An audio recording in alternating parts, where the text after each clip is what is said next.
Hi everyone, and welcome along. I like the new backgrounds. Welcome along to the Sunday market update for today, 25th of July, 2021.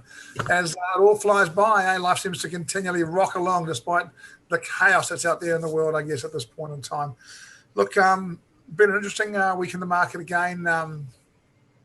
Seen some interesting pullbacks and seen some interesting pushbacks. So US stock market's back at all-time highs, oil back on the rally, and gold just doing nothing at all. And hey, Eddie, over the weekend, again, Bitcoin back to its weekend rally days, where it's put in a decent little rally over the weekend when perhaps no one's watching it. It'll be interesting to see how that rolls out on Monday morning when it comes back into normal trading times, as well as its sort of own 24/7 day week version of it. We've got the team coming in today. We've got the specialists coming in to talk macro markets today. We've got fundamentals today. We've got gold. We've got oil. We got cryptocurrency. We got currency index. We got technician. We got the whole lot coming up. So make sure you grab yourself a coffee, settle yourself in, and look forward to really setting this week of trading up. Julian, it's I think the more you know, the more confusing this market really is. Thank you, Paul. Yes. Hello, everybody, wherever you are in the world. And Paul, thank you very much for setting me up. I couldn't have asked for a better introduction to what I wanted to talk about. Guys, Paul talked about coffee. For those of you that have been following my conversations, both on the Trader Cafe and within the group at Actions to Wealth, and also slightly wider reach as well too from time to time, may be aware of my views about coffee for some time. I believe I took my first positions in coffee down at 90 cents, which, by the way, guys, is off the bottom of this chart. But what's been happening the last few days has been amazing. Now, there's been some problems. There's been some problems in Brazil about the way in which the harvest has gone and the way in which the crop is looking like, because there's been some droughts out there. But this is another example of a vertical market, right? This is the weekly chart of coffee futures. Look at what has happened in the last week. Okay, coffee was trading at 150 just a couple of weeks ago, and now it's trading almost at 200. That is a 30% move. It doesn't just happen in Bitcoin, it happens elsewhere too. Just adding to the crazy world that we're living in. Okay, look, quick thing I wanted to point out to you guys about what I see is very interesting. So here is a chart of the price of coal. This is a daily chart of the price of coal. Now, for those of you that know anything about the Australian economy, you'll understand that coal exports are pretty important to those guys. And normally, the amount of money the Australians make out of coal exports is a really good leading indicator for how well sort of the Australian economy is sort of doing overall.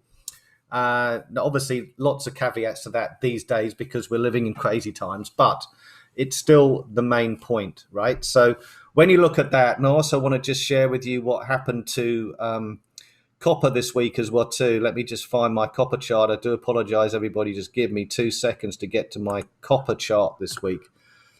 We just go and look at a daily. Now, folks, the reason why this is interesting is the thin blue line that you can see here. This is vaguely major support, right? Vaguely. For those of you that have followed my work in the past, from a technical perspective here, you've had the market coming down for some time, consolidation, test of the lows, so breakdown, and then as soon as we broke back above this previous high here, or this, if you like, the break, call it the breakdown high, the copper market has rallied to the top side, right? So it's had 4 strong days, right? I suspect on Monday it's going to trade high. Why do I think that? Well, because here's your intermediate term low, and here's your higher low. So technically, we've got a few things setting up here that make the copper chart quite interesting, right? So okay, so when we think about commodities, we always think about Canadian dollars, we think about the Australian dollar, we think about the New Zealand dollar. They're normally known as the commodity dollar, so the COMDOL currencies.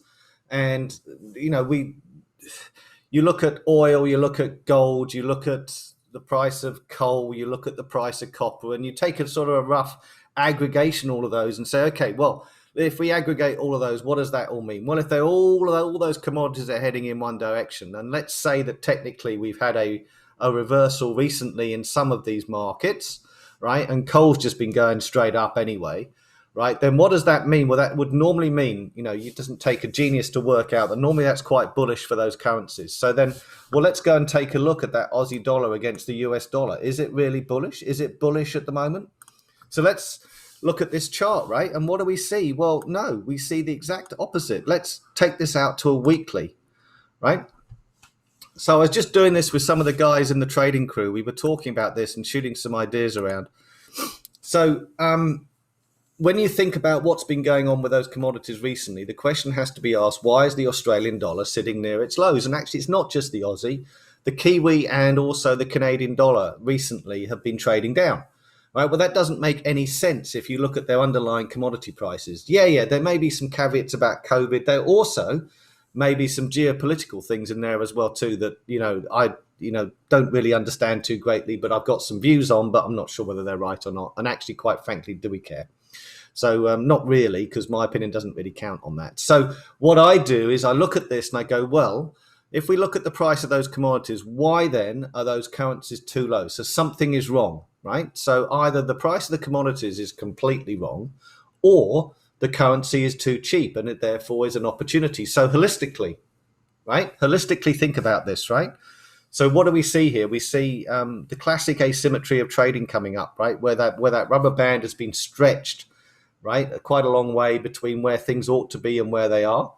And so I think there's some opportunities here. I don't know about the exact placement, but I'm just going to point that out on the commodity currency side, that maybe they're getting a little on the cheap area versus the US dollar. So I've been pretty keen on the US dollar for quite some time, and you guys would know I've been talking about potential reversal for quite some time. We've seen that in Singapore dollars. We've seen that in the Canadian. We've seen it in the Aussie. We've seen it in the Kiwi. Those reversals have happened, right? So if you like, everybody I think was far too bullish of the currencies, and then that bullishness has disappeared now, right? So people have been taken out of their positions and they've reversed, right? So now we've got to think about what next, because that's our job as traders. We think about what next. Now, the price action doesn't necessarily support a change of opinion here, but what we're on watch for is the market switching round again to go back into those commodity currencies. So just be on watch for that.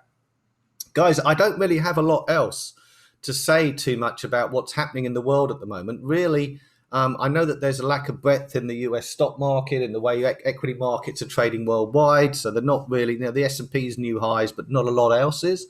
And the underlying stocks, there's only one or two sectors that are doing incredibly well. The rest of the broad market isn't.